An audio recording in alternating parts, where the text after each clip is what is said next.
Menjadi seorang pejabat negara tentu menjadi impian dan cita-cita besar sebagian orang. Selain agar bisa mendapatkan penghidupan yang layak karena ditanggung oleh negara, pekerjaan yang satu ini juga memiliki eksistensi yang tinggi di masyarakat dan dapat menaikkan status sosial.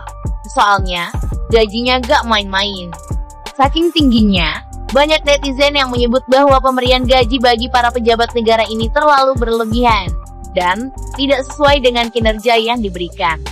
Sebelum lanjut ke videonya, alangkah baiknya klik tombol subscribe dan aktifkan loncengnya, agar kami semangat mengupload video setiap hari. Lalu, kira-kira berapakah nominal gaji para penguasa negeri ini? Nah, dengan mengacu pada Undang-Undang Nomor 7 Tahun 1978, berikut ini adalah 10 gaji pejabat negara di Indonesia.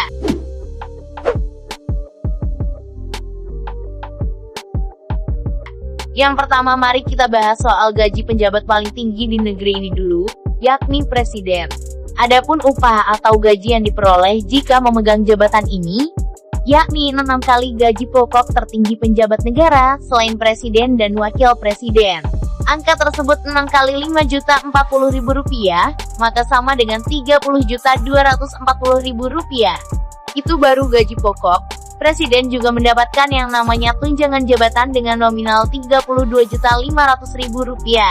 Dengan demikian total gaji yang bisa didapatkan presiden dalam 1 bulan adalah sebesar Rp60.740.000. Tapi ingat, menjadi seorang presiden bukan perkara yang mudah, jadi gaji 60 juta tentu sudah sangat worth it, bukan?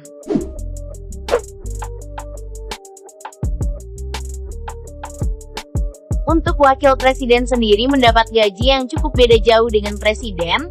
Berdasarkan Undang-Undang Gaji Pokok, Wapres setara dengan 4 kali gaji tertinggi penjabat negara selain presiden dan wakil presiden. Jadi 4 kali Rp5.040.000, maka sama dengan Rp20.160.000. Lalu untuk masa tunjangannya sendiri, wakil presiden memperoleh gaji sebanyak Rp22 juta.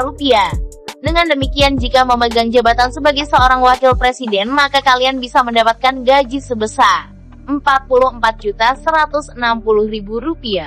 Gaji ini tentu sudah disesuaikan dengan job desk-nya, gak kurang dan gak lebih tentunya.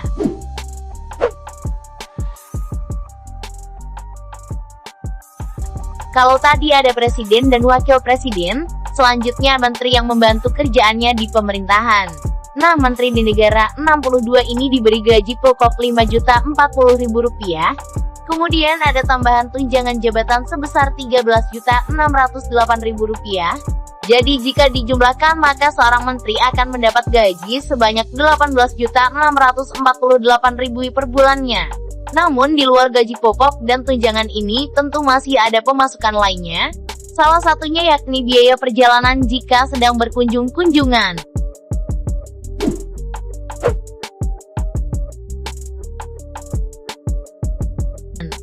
Selanjutnya kita bahas soal gaji dari Ketua Majelis Permusyawaratan Rakyat alias MPR. Posisi yang banyak diincar oleh elit negara ini ternyata memiliki nominal gaji yang menggiurkan. Untuk gaji pokoknya emang sama dengan menteri yang mendapatkan Rp5.040.000 per bulannya. Namun di luar itu, Ketua MPR juga mendapat uang kehormatan sebesar Rp1.750.000 jika tidak merangkap jabatannya. Kemudian ada uang sidang sebesar Rp2 juta, tunjangan jabatan sebesar Rp18.900.000, tunjangan beras sebesar Rp30.090.000, serta PPHP pasal 21 sebesar Rp2.690.000. Jadi jika ditotal secara keseluruhan, maka gaji Ketua MPR bisa mencapai Rp60 juta per bulannya. Gimana, fantastis bukan?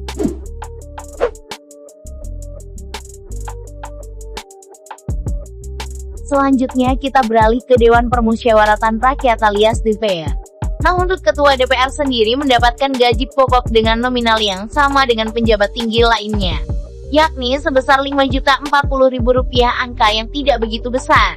Tapi jangan salah, tunjangan jabatan seorang Ketua DPR bisa mencapai angka Rp67.740.000. Belum lagi biaya perjalanan yang bisa mencapai angka Rp5 juta per harinya. Dan uang representasi hingga Rp4 juta per hari.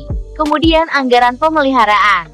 Hitungan tersebut jika dalam sebulan hanya sekali perjalanan dinas, jika beberapa kali berapa ya kira-kira? Yang berkisar antara 3 sampai 5 juta ribu rupiah.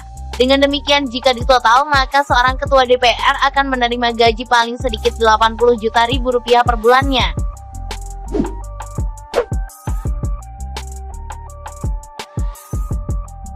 Next kita beralih ke anggota DPR, hampir mirip dengan ketuanya.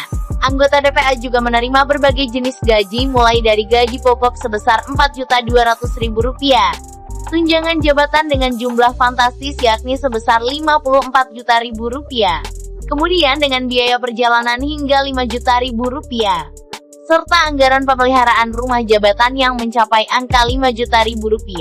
Dengan demikian seorang anggota DPR yang tidak merangkap jabatan bisa mendapatkan gaji paling sedikit Rp70 juta dalam per bulannya.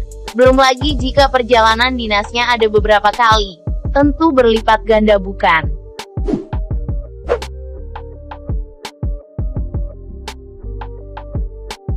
Selanjutnya mari kita bahas soal gaji penjabat yang menangani sesama pejabat yang suka nilep. Ya siapa lagi kalau bukan Komisi Pemberantasan Korupsi atau KPK. Untuk Ketua KPK sendiri hampir sama dengan penjabat lainnya, yang memiliki beragam jenis pembagian gaji, mulai dari Rp5.040.000, kemudian tunjangan jabatan sebesar Rp24.800.000, tunjangan kehormatan sebesar Rp2.400.000, tunjangan hari tua sebesar Rp8.600.000, serta berbagai fasilitas dan asuransi yang nilainya mencapai angka Rp80 juta.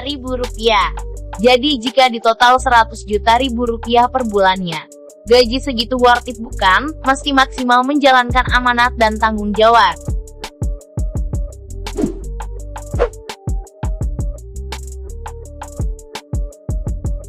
Kemudian untuk Ketua Mahkamah Agung atau Ketua MA juga terdiri dari beberapa bagian, gaji pokoknya sendiri mirip-mirip dengan penjabat tinggi lainnya, yang mendapat Rp5.040.000 per bulannya. Kemudian ada tunjangan jabatan yang bernilai fantastis yakni sebesar Rp121 juta.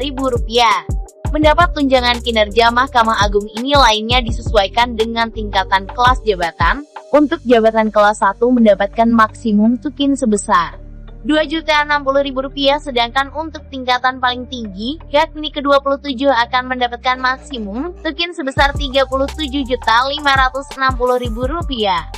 Nah, tanpa tukin aja seorang ketua MA udah bisa dapat Rp126 juta per bulannya. Apalagi ditambah dengan tukin dengan kelas atas jadi auto sultan ini mah.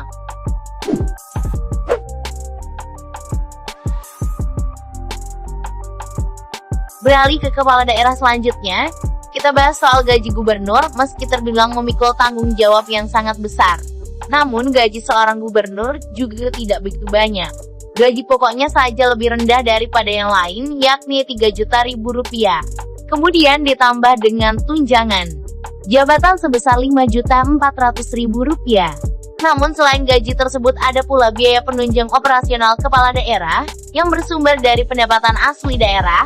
Adapun nominalnya disesuaikan dengan pendapatan daerah, yang mana semakin besar PAD maka semakin besar pula biaya penunjang operasional kepala daerah, yakni berkisar antara 150 juta hingga 1,2 miliar rupiah, bahkan bisa lebih.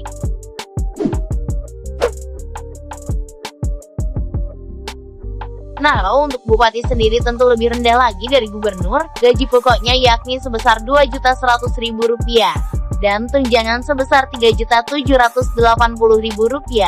Tapi sama dengan gubernur, bupati juga mendapat persenan biaya penunjang operasional kepala daerah, yang ditetapkan sesuai klasifikasi pendapatan asli daerah. Adapun kisarannya dari angka Rp125 juta hingga Rp600 juta plus, tergantung dari besarnya PRD tempat memimpin. Menurut kalian sudah sesuai belum dengan kinerjanya? Tulis tanggapan kalian di kolom komentar.